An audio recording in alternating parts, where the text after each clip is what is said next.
अशोक सज्जनहार जी, जल्दी से, जब भारत के रक्षा मंत्री इस समय रूस में हैं, वहां पर बातचीत चल रही है, वहां पर भारत की तरफ से एक अंतरराष्ट्रीय जगत को मैसेज है, जो हथियार के सौदे भारत वहां पर करने वाला है, क्या उसका असर चीन पर पड़ता है? मेरे ख्याल से पहली चीज, ये केवल सौदे जो हो रहे हैं वही कोई एक संदेश नहीं है जी। मेरे ख्याल से इससे एक बहुत बड़ा संदेश है।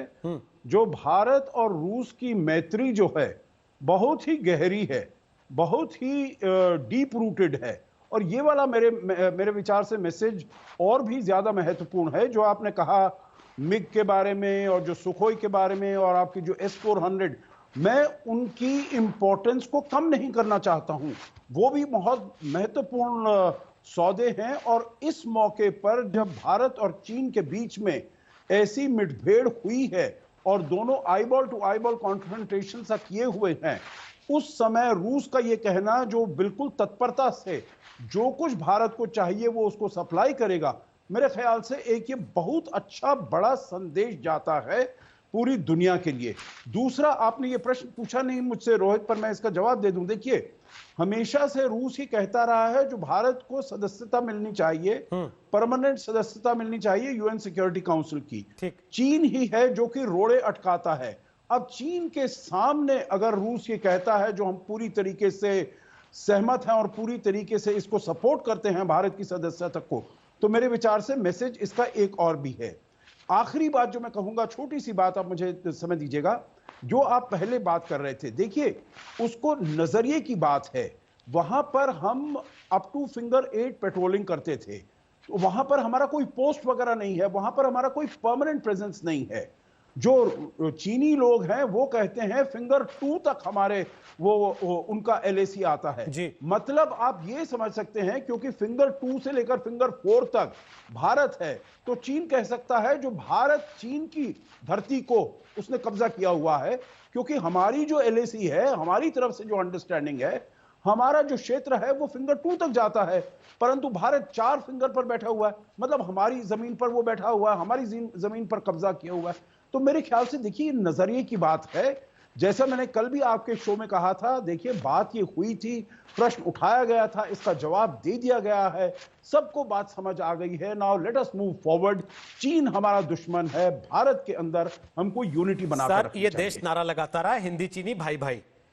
ये देश अभी 5 साल के भीतर भी कितनी दफे कह चुका है कि चीन के साथ हमारे संबंध बड़े पुराने हैं, हमारी संस्कृति एक सी है, और आज अचानक चीन से नाराजगी होती है तो हम रूस में अपना दोस्त, अपना भाई, अपना संबंधी तलाशने लगते हैं। क्या रूस दुकानदारी के लिहाज से दुनिया को नहीं देखता? अगर चीन देखता है तो क्या रूस पे आंख बंद करके भरोसा कर सकते हैं?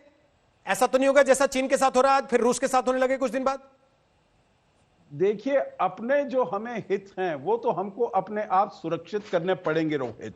अब रूस भी है, रूस के चीन के साथ बड़े अच्छे संबंध हैं, रूस के पाकिस्तान के साथ भी अच्छे संबंध हैं, परंतु हम देखेंगे जो किस किस क्षेत्र में हम रूस के साथ कोऑपरेट कर सकते हैं, उसके साथ सहयोग कर सकते हैं, करते रहेंगे।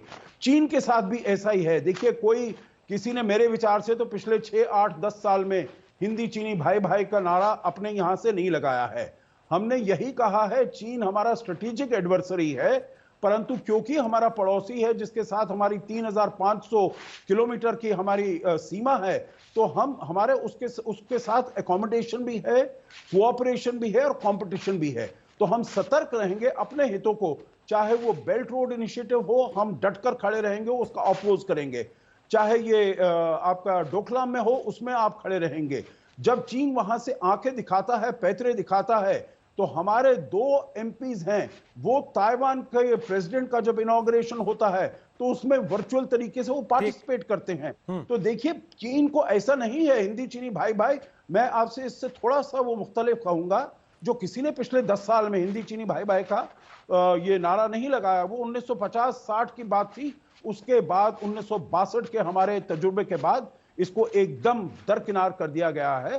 भारत अपने हितों के लिए कैसे उसकी रक्षा की जाए। सर, एक छोटा सा और जो गौरव वल्लभ ने छुआ था, और वो उनका बड़ा आरोप है कि ना तो इस समय रूस साथ में खड़ा है आपके, जो आप अभी बता रहे थे, और ना ही अमेरिका ने कहीं आपको सपोर्ट किया है इस पूरे प्रकरण में। क्या आपको ऐसा लगता है कि उनकी बात सही है? नहीं, बिल्कुल नहीं सही है। देखिए, आप माइक पोम्पियो की, अब देखिए, आप हर चीज क्यों चाहते हैं जो राष्ट्रपति ट्रंप बोले आपके फेवर में?